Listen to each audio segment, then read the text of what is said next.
দেশবাসী, বাংলাদেশের বিগত 16 বছরে ফাঁসিবাদ বিরোধী লড়াইয়ের অগ্রসৈনিকেরা বাংলাদেশের মজলুম জনতা বিচারের রায় দেখেছে। বিচারের শেখ হাসিনাকে ফাঁসির রাষ্ট্রে ঝুলানোর জন্য আদালত রায় দিয়েছে। আমরা ট্রাইব্যুনালে এই রায়কে স্বাগত জানিয়েছি,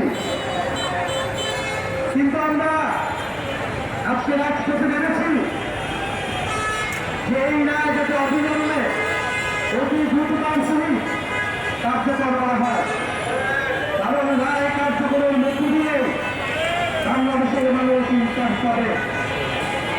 শেখ হাসিনার এই রায় শুধু রাজনৈতিক প্রতিশোধ নয়, শেখ হাসিনার এই রায় বাংলাদেশের জনগণের অধিকার। আমরা সেই রায় বিচারের জন্য জুলাই আগস্টে রাজপথে নেমেছিলাম। শেখ হাসিনাকে দেশে ফিরিয়ে আনছে যত ধরনের কূটনৈতিক রাজনৈতিক তৎপরতা করা প্রয়োজন এই অন্তর্বর্তী সরকার সেই তৎপরতা শুরু করবে বলে আমরা আশা করছি।